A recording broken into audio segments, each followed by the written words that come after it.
लोकसभा सचिवालयाला? आता त्यांनी सांगितलं की 2 लोकसभा MP त्या हे दिलंय. 2 लोकसभा MP कोण आहेत? सगळे तर आमच्या बरोबर आहेत निवडलेले तटकरे सोडून. म्हणजे इलेक्शन कमिशनने कागदपत्राचा अभ्यासच केलेला नाही. ते प्रफुल्ल पटेलच्या पत्राचा उल्लेख केलाय. प्रफुल्ल पटेल हा आमच्या पक्षाचे ऑथोराइज्ड काहीच नव्हते. त्यांना फक्त ऑर्गनायझेशनल पत्र देण्याचे अधिकार होते. इलेक्शन कमिशनला पत्र देणारे फक्त पितांबर मास्टर होते. म्हणजे इलेक्शन कमिशनच्या प्रत्येक पेपरमधलं एक एक वाक्य हे संशयास्पद आहे आणि वादग्रस्त आहे. आणि त्याच्यामुळे तुम्ही जो 30 तारखेचा जो मुद्दा उपस्थित केला तो कळीचा मुद्दा असं वाटतं का? कारण ती अहो तो बैठक ते लपवतायत ना. कसं आहे की एका खोलीत बसून तुम्ही निर्णय घेऊ शकत नाही की राष्ट्रीय पक्ष आमचा हा अध्यक्ष, अरे त्याची नोटीस कुठे आहे? कोणाला तुम्ही नोटीस पाठवलीत? त्याची कॉपी कुठे आहे? अहो काहीतरी संविधानाप्रमाणे झालं पाहिजे ना. मग तुमचं संविधानाप्रमाणे झालं नाही, मग ह्यांचं पण संविधानाप्रमाणे झालं नाही. मग तुम्ही निर्णय कशाच्या आधारावर देतात?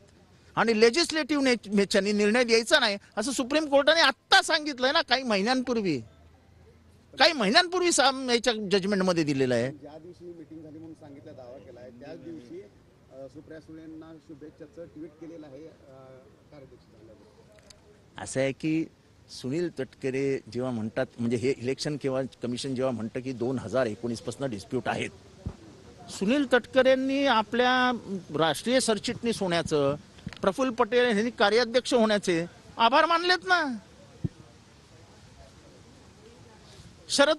अजित पवारांचंही ट्विट आहे ना शरद पवारांबद्दल. अजित पवार कायम शरद पवारांच्या उंचीबद्दल बोलत होते ना, राजकीय उंचीबद्दल. मग इलेक्शन कमिशनला कुठल्या संजयनी येऊन सांगितलं? म्हणजे ते धृतराष्ट्राच्या एक संजय असायचा ना युद्धभूमीवरनं सांगणारा, हा कुठला संजय आहे जो इलेक्शन कमिशनला सांगतो की 2019 पासून डिस्प्यूट होता? हे कुठनं आलं सगळं? जसं विधानसभा अध्यक्षांचा निकाल देखील लागणार आहे 15 तारखेला. आता बघा, आम्ही म्हणतात आम्हाला वेगळी अपेक्षा नाही, आमचं जसं झालं तसं राष्ट्रवादी होईल. अजून मी तुम्हाला सांगतो, आम्हाला काही अपेक्षा नाही आहेत. आम्ही कुठल्याही न्यायालयात जाण्यापेक्षा जनतेच्या न्यायालयात जाऊ. तुमच्याकडे असे व्हिडिओ आहेत जसं उद्धव ठाकरेंनी व्हिडिओ दाखवले? आमच्याकडे सगळे व्हिडिओ आहेत, सगळे व्हिडिओ. एक मिनिट, माझा फोन दे, 1 मिनिट. करंजवणे याच्या हातात 2 बोंब द्या बरं. 1 मिनिट, हा घ्या व्हिडिओ ऐका.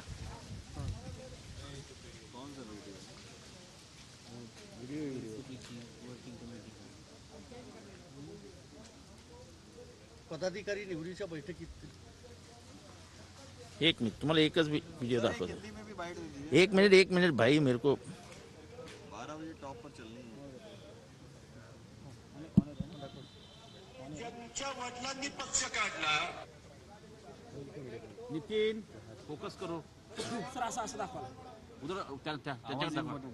आवाज इम्पॉर्टंट, सगळ्या गोष्टी. धमक होती तर काढायला पक्ष कुणी अडवलं होतं?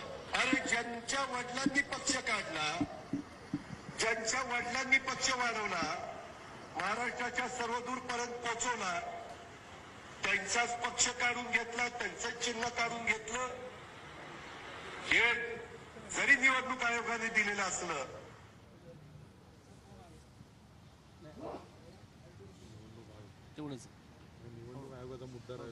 तेवढंच आहे माझ्याकडे.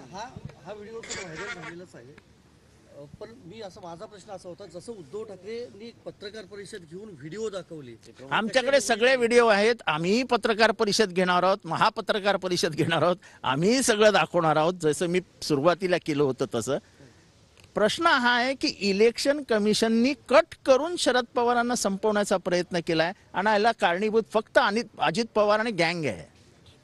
जनतेमध्ये जाणार आहात, त्याची सुरुवात कुठून होणार? झालं ना, आजपासून जनतेत आलो ना आम्ही. बारामतीमध्ये जाहीर सभा. नाही ते मला माहित नाही, ते कधी का त्यांना ते आत्ता सुद्धा या गडबडीत सुद्धा त्यांना त्यांचा दिनक्रम ठरलेला असतो की याला जायचं, तिथे थांबायचं, आपलं काम करायचं.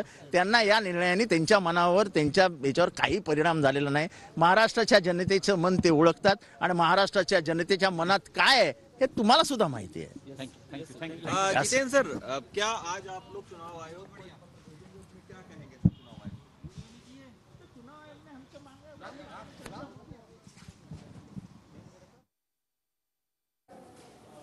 तर जितेंद्र आव्हाड शरद पवार यांच्या निवासस्थानी दाखल झालेले आहेत. त्यांनी माध्यमांना प्रतिक्रिया दिलेली आहे. अजित पवारांचा जुना व्हिडिओ देखील जितेंद्र आव्हाड यांनी दाखवलाय. आम्हीही महापत्रकार परिषद घेणार आणि सगळं सत्तेसमोर आणणार असं देखील जितेंद्र आव्हाड म्हणाले.